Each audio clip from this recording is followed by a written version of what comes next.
বন্ধুরা, পাকশালার রাঁধুনিতে সবাইকে স্বাগত। আমি প্রিয়াঙ্কা। আমার আজকের রেসিপি নিয়ে চলে এসেছি মাটন কিমা কারি। খাদ্যরসিক বাঙালিদের কাছে মাটন খুবই লোভনীয় একটা খাবার। এইভাবে মাটন রান্না করলে নান, রুটি, পরোটার সাথে খেতে খুবই ভালো লাগে। আপনারা অবশ্যই বাড়িতে এইভাবে করে মাটন রান্না করবেন এবং আমাকে জানাবেন খেতে কেমন লেগেছে। এইভাবে মাটন রান্না করার জন্য আমার লাগছে মাটন কিমা। এই মাটন কিমা আমি ছোট ছোট করে কুচি কুচি করে কেটে নিয়েছি। আমি মিক্সিতে বা ব্লেন্ডারে পেস্ট করে নিয়ে নিয়েছি পেঁয়াজ কুচি, টমেটো কুচি, আদা রসুন বাটা, লঙ্কার গুঁড়ো, ধনে গুঁড়ো, জিরে বাটা, হলুদ গুঁড়ো। নিয়ে নিয়েছি ঘরের মালাই। আপনারা ফ্রেশ ক্রিমেরও ব্যবহার করতে পারেন। প্রথমে মাটনটা সর্ষের তেল আর নুন মাখিয়ে 15 মিনিটের জন্য রেখে দেব। আমি সর্ষের তেল আর পরিমাণ মতো নুন ভালো করে মাখিয়ে নিচ্ছি। এতে মাটনটা তাড়াতাড়ি নরম হয়ে যাবে, সিদ্ধ খুব ভালো হবে। আমি যেহেতু এটা প্রেসার কুকারে দেব না, আমি এটা একটা ফ্রাইং প্যানেই রান্না করব। আমি প্রথমে ফ্রাই প্যানে সর্ষের তেল দিয়ে দিয়েছি।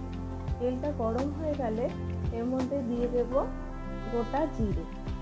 গোটা জিরের ফ্লেভারটা বেরোতে শুরু করলে আমি একটু নেড়ে চেড়ে এর মধ্যে দিয়ে দেব পেঁয়াজ কুচি।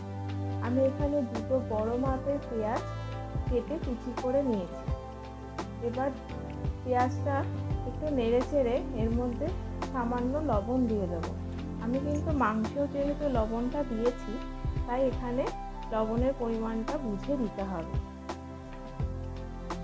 লবণ দিয়ে ভালো করে নেড়ে চেড়ে ঢাকা দিয়ে দেব, যাতে পেঁয়াজটা তাড়াতাড়ি নরম হয়ে যায়। 2 মিনিট বাদে ফিরে আসছি। পেঁয়াজটা নরম হয়ে গেলে, একটু লাল হয়ে গেলে আমি এর মধ্যে দিয়ে দেব টমেটো কুচি। টমেটো কুচি দিয়ে আবারও ভালো করে নেড়ে চেড়ে একটু ঢাকা দিয়ে রেখে দেব, যতক্ষণ না টমেটো আর পেঁয়াজটা সফট হয়ে যাচ্ছে।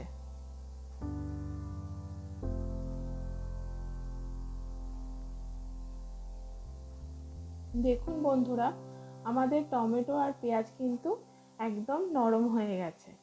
এইবার একটু নেড়ে চেড়ে এর মধ্যে দিয়ে দেব মশলাটা। একটা বাটিতে আমি যে মশলাটা রেখেছিলাম, সেই মশলাটা একটু জল দিয়ে গুলে এর মধ্যে দিয়ে দেব, যাতে মশলাটা পুড়ে না যায়। আপনারা কিন্তু এখানে একটু কাশ্মীরি লঙ্কার গুঁড়োরও ব্যবহার করতে পারেন, তাহলে কিন্তু রংটা খুব ভালো আসে। দিয়ে দিচ্ছি বাটি ধোয়া জল। আমার রেসিপি যদি আপনাদের ভালো লাগে, তাহলে অবশ্যই আমার চ্যানেলটিকে সাবস্ক্রাইব করবেন আর পাশে থাকা যে বেল আইকনটা সেটা ক্লিক করবেন, যাতে আমার নতুন নতুন রেসিপি আসলে সবার প্রথম আপনারা নোটিফিকেশন পান। দেখুন বন্ধুরা, মশলাটা ভালো করে কষে নিচ্ছি। মশলা কষা হয়ে গেলে আমি এর মধ্যে দিয়ে দেব কিমা করে রাখা মাটন, যেটা আমি সর্ষের তেল আর নুন মাখিয়ে রেখেছিলাম। মশলাটার সাথে নেড়ে চেড়ে ভালো করে মিশিয়ে নেব। এই রেসিপিটি আপনারা বাড়িতে কিন্তু অবশ্যই বানাবেন, আর কেমন হয়েছে আমাকে কমেন্ট করে জানাবেন।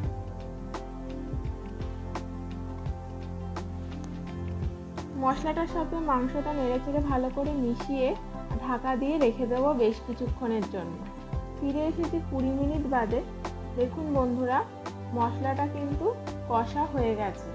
আমি কিন্তু এটা খুব মাঝে মাঝে জল বেরিয়েছিল, তো আমি এটা মাঝে মাঝে নেড়ে চেড়ে এটাকে ভালো করে কষে নিয়েছি। এবার দিয়ে দেব জল। আমি এখানে 1 কাপ পরিমাণ জল দিয়ে দিয়েছি। আমি এখানে ঠান্ডা জলেরই ব্যবহার করেছি, আপনারা পারলে গরম জল দিতে দেওয়ার চেষ্টা করবেন, তাহলে কিন্তু রান্নাটার টেস্ট আরো ভালো আসে।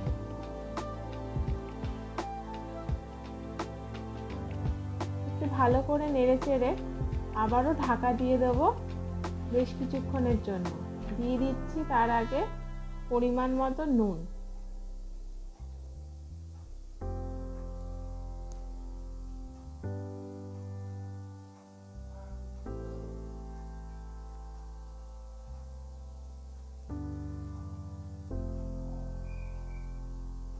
এই মাংসটা কিন্তু খুবই কম আঁচে আস্তে আস্তে হবে। দেখুন বন্ধুরা, ফুটে উঠেছে, ফিরে এসছে আরও 10 মিনিট বাদে। এর মধ্যে দিয়ে দেব ঘরের যে মালাইটা আমি রেখেছিলাম সেটা। আপনারা কিন্তু এখানে ফ্রেশ ক্রিমের ব্যবহার করতে পারেন।